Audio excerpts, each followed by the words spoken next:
As we the fans wade through this era of cinematic mediocrity that we're stuck in, Disney has finally made a contribution towards something new and original. And no, Bob, it's not quite what you think. As a lover of film and cinema, there really isn't a genre that I don't like. From sci-fi and fantasy to documentaries, musicals, biopics. As long as it's well written or it doesn't try to be something it is not, I will be entertained and appreciate the movie for what it is. Let's take a film like Hudson Hawk. Nobody's going to confuse it with Lawrence of Arabia or Blade Runner, but what it is a quirky, fun little action comedy from the early 90s. It stars Bruce Willis and Danny Aiello as two over-the-top cat burglars going up against a cartoonish villain who's played by a young, scene-chewing Richard E. Grant. The movie is very aware of what it is, it plays heavily into that, and it doesn't try to be something that it's not. You know you're getting something that doesn't take itself too seriously going into the film, so you can go shut your brain off, relax, and just enjoy yourself for a couple hours.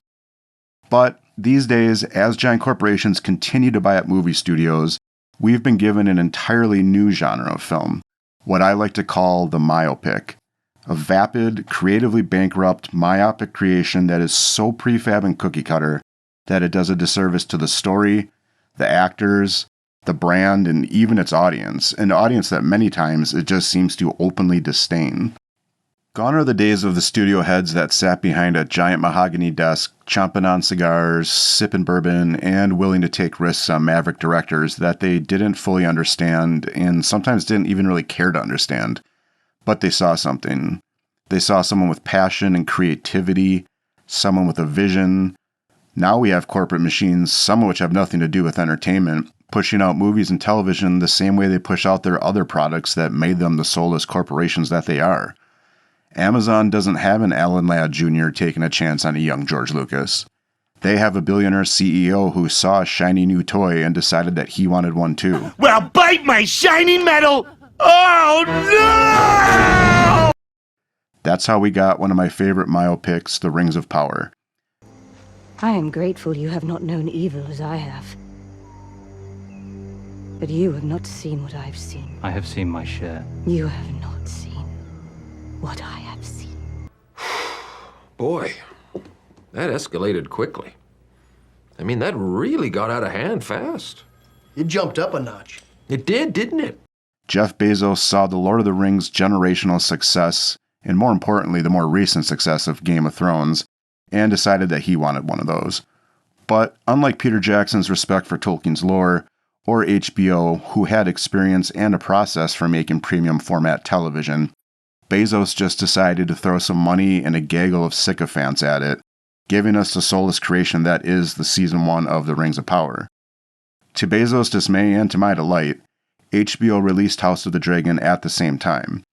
This gave the entire world, including normies, an opportunity to see a perfect dichotomy of how to and how not to create quality, engaging entertainment. Which brings us back to Disney, a company founded on family entertainment that has also thrown its hat into the myopic ring. A once proud company built on family-oriented theme parks and wholesome family television and cinema has instead become an IP and asset-consuming shell of its former self. They spend more time buying things someone else created than they do creating anything themselves. I'd buy that for $1. Lucasfilm, Marvel, ESPN, these are all things that started with creativity and a fresh new idea in their respective markets. Now, under Disney, they have grown to soulless corporate behemoths that do nothing more than create and push the next deluge of content.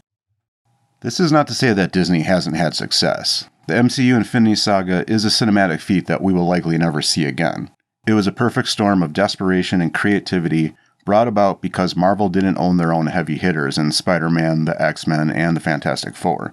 Marvel put their trust in director Jon Favreau and a talented actor that had fallen out of favor in Robert Downey Jr., and a lesser of their characters in Iron Man out of necessity, and it worked. Imagine that. Gutter from PCU gave us the MCU as we know it. What is this? You're gonna wear this to the show. You're gonna wear the shirt of the band you're gonna go see. Don't be that guy. Another thing that worked for Disney in those early phases was taking a relatively unknown group of characters from the comics and giving them to a creative director with a distinct vision in James Gunn, giving us the MCU's version of the Guardians of the Galaxy. This was the best and worst thing to ever happen to the MCU. It showed Disney that when done right and in the hands of a competent creative, almost any of their properties could be brought to life. But unfortunately, as all corporations do, they took a good thing, bastardized it, and corporatized it. And before you even knew what you had, you patented it and packaged it and slapped it on a plastic lunchbox, and now you're selling it. You want to sell it. Well, Disney was on top of the cinematic world and could do no wrong, or so they thought. Their hubris allowed them to think they could take any character, A-list to Z-list, throw some money at it, plug it into their tried-and-true formula, and they would have a hit. This line of thinking was exacerbated by Kevin Feige's public embarrassment over DC's and Patty Jenkins' success of Wonder Woman, causing interviewers to ask the Marvel chief where Marvel's Wonder Woman was. The MCU already had great established female characters like Black Widow, Nebula, Scarlet Witch, and Gamora, but Kevin Feige needed his Wonder Woman, and Disney didn't own popular characters like Jean Grey, Rogue, or Sue Storm, so we were given Carol Danvers as Captain Marvel and Annette Bening as Mar-Vell. It was a billion-dollar movie sandwiched between the two most anticipated sequels of the 21st century. Unfortunately, the Carol Danvers we were given in the MCU was an OP, superficial, sterilized version of Carol Danvers, devoid of much personality or character. Unlike the interesting, flawed version of Carol Danvers we were given in Kurt Busiek's and George Perez's run on The Avengers, where Carol struggled with pride, a sense of belonging, wanting to prove herself, and sometimes drowning those insecurities in alcohol. A three-dimensional, relatable, interesting character. But Captain Marvel's box office success and Disney's hubris began a string of greenlighting so many projects the fans couldn't keep up. You have any idea how fast you were going? All the failed Disney Plus shows we were given, like Hawkeye and She-Hulk, or the ones we were promised, like Ironheart and Wonder Man, that nobody really wanted, were canceled or as of yet to see the light of day. It wasn't that bad. That's the heartbreaking part. You're so blissfully unaware. Personally, I'd love to see DC do a series on the Condiment King, but I'm not foolish enough to think anyone else would watch it. Yet with Marvel, any character, no matter how minor, that happened to trend on Twitter seemed to be given a project. The song Agatha All Along was popular. Give her a show. Fans like Jeremy Renner. Let's give Hawkeye a show and throw in his Z-list sidekick, Kate Bishop. Mind your own business! And while I love Jeremy Renner and also Clint Barton in the comics, Hawkeye is a D-list Avenger. The Hawkeye series also gave us Echo, a side character antagonist that, if you asked 20 people at a comic book shop what they thought of her, 11 of them most likely hadn't heard of her. Who? And the other 9 would probably say she was kind of interesting at best, simply because she shares basically the same powers as Taskmaster and is associated with Kingpin and Daredevil. Not exactly someone you'd think to build an entire series around, but the character checked too many boxes and tickled Disney's growing hubris.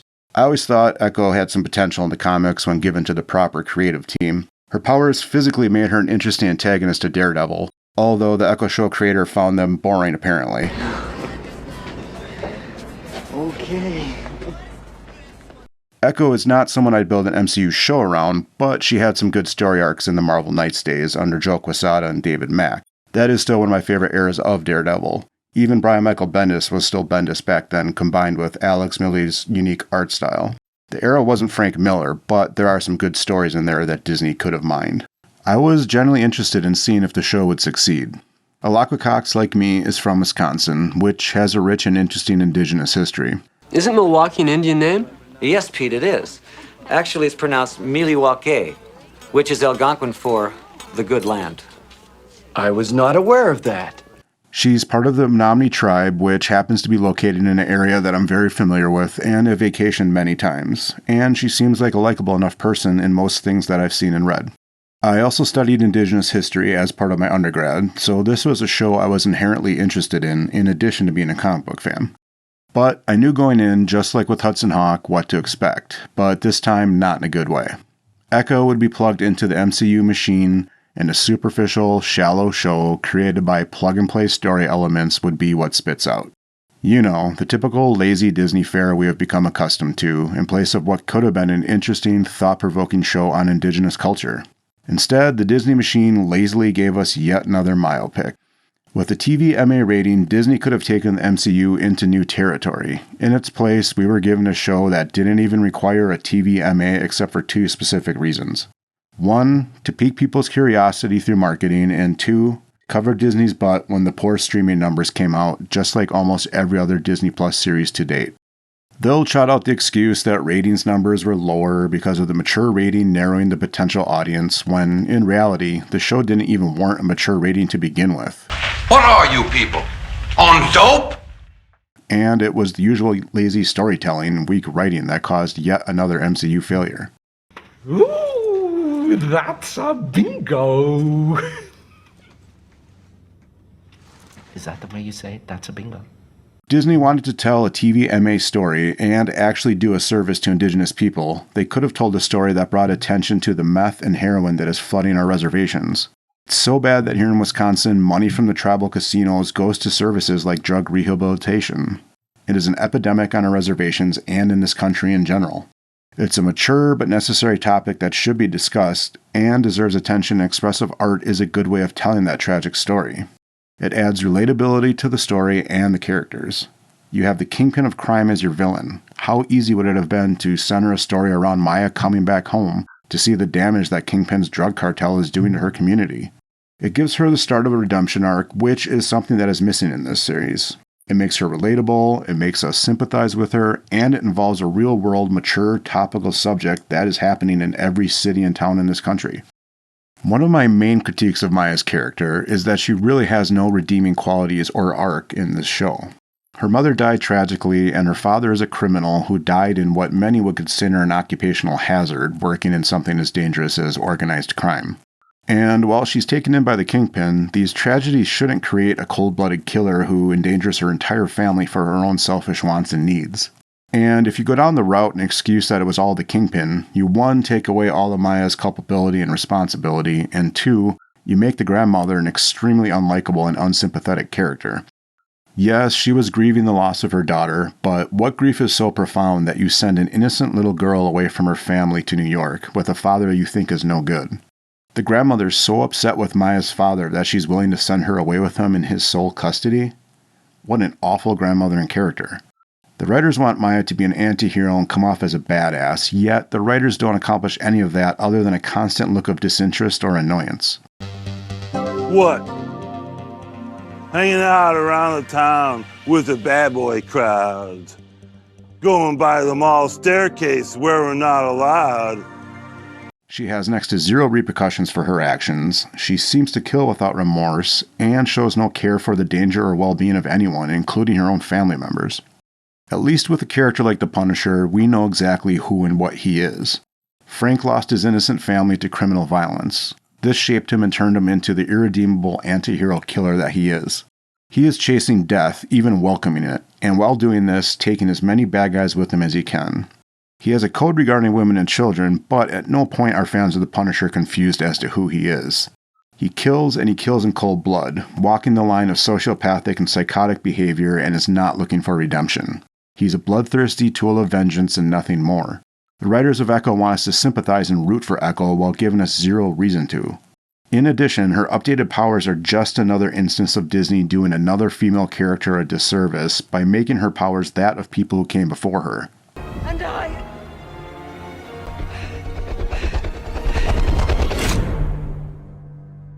I'm all the Jedi. Once again, poor writing sinks another character before they even get started, and not only did they do a poor job with Maya, the MCU has once again diminished the Kingpin. In a time when the MCU should be focusing on grounded street-level heroes, going against a truly terrifying, calculating street-level villain like the Kingpin, he has now been defeated by Kate Bishop and her mother, as well as Echo, and her Care Bear stare that made him cry. What a criminal waste of a character like Kingpin and an actor like Vincent D'Onofrio. Care Bears, stare! Do my best to make the story written work. And so... Good luck. Sir, I'm trying, sir. You're gonna need it. The failure of this show is indicative of the rot that has infested Disney, starting at the top with Bob Iger. This show didn't fail due to a lack of writing talent. You have two talented writers with substantial writing credits on Better Call Saul and Charmed. This is more of a representation of a corporate edict and agenda being put ahead of actual storytelling. So let it be written. So let it be done. They wanted to tell an indigenous story while putting in the absolute bare minimum effort. It was so important to them that they reduced the show to 5 episodes, half of one being a replay of an episode of Hawkeye, and dropped every episode in one day, calling it a Marvel Spotlight, to make it look like they did this for any reason other than their complete and utter lack of confidence in the show, as seen by the review embargo not being lifted until the series premiered. Not a great plan. If telling an indigenous story was so important to Disney, they would have put their most talented writers and producers on this show, and they would have told it years ago. Instead, they pumped out a lazily written mess of a script and then asked an inexperienced actress to carry their lazy mess. It's difficult for any actor or actress to carry terrible storytelling, and even the most experienced actor would struggle in a role where they cannot communicate via speech, and all they can do is emote through facial expressions and body language. Now you're going to ask someone with no formal training and little acting experience to do this with a weak script and poor production? It's near impossible.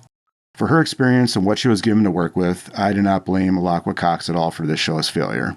Most characters were one-dimensional, the story seemed disjointed, and even the cinematography was subpar at times. During the flashback scene where Maya's Choctaw ancestors are playing stickball, the use of a wide-angle lens looks terrible. It's not only disorienting, but causes the overall scene to look like a mess. If you're using a wide angle in an action scene like that, you had better have your choreography and extras on point and ready to go at all times in unison. Otherwise, like in this scene, some are seen to be off time or even just standing around at the edges of the shot. The story and series in general was just too much for this character and actress to carry. Even characters as big as Spider-Man and actors as talented as Andrew Garfield have failed. If done well, if done right, and with competent writers, an interesting story about Maya could have been told as an arc in Daredevil. Expecting the character to carry a series and bring subscribers to Disney Plus was nothing more than wishful thinking, Disney's hubris, or both. The headlines regarding Echo are the same we have come to know and expect regarding MCU series. It's the same platitudes and excuses from the usual suspects. The critiques, if any, from the shill sites are courteous and mostly softballs to ensure they keep their Disney Access status. We also get the same releases from Disney regarding viewership numbers, as in we really don't get any. We're told it debuted as number 1 on Disney Plus and Hulu, but number 1 in comparison to what? No numbers were given. What are we to compare it to? I've never seen a company like Disney work so hard to hide or inflate numbers from shows they continually tell us are so successful. Even Variety has turned on them yet again. Now let's compare the usual Disney Plus press tour to an actual successful show like House of the Dragon. Expectations of breaking the 29 million viewer mark for episodes in Season 2. Studio execs saying they see 4 seasons at least. Actual viewership numbers averaging almost 30 million per episode of Season 1. A show so good that there are articles suggesting similar shows for you to enjoy while you're counting down to Season 2. This is the mark of a truly quality, great, and successful show. There's none of the spin that Disney and their lackeys put out for damage control needed with a show like House of the Dragon. The show and the numbers speak for themselves. Disney wants all the accolades and successes of shows like House of the Dragon, while putting in none of the care or work. They're a greedy, soulless corporation that for some reason people will vehemently defend.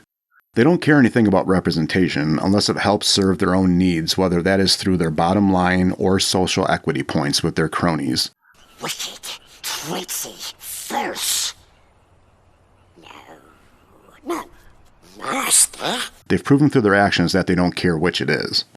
Burning money hasn't seemed to bother them the last few years either, although it seems even publicly to be catching up to them. The cracks were already showing in the MCU facade. We all saw them. Where once the MCU title theme filled us with anticipation and excitement, it now fills most of us with apprehension and dread.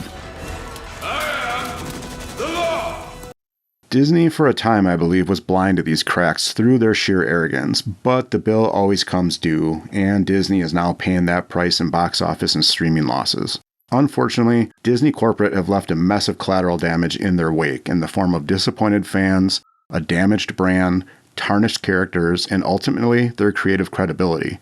I, for one, say it couldn't have happened to a better bunch of superficial, greedy, deserved people.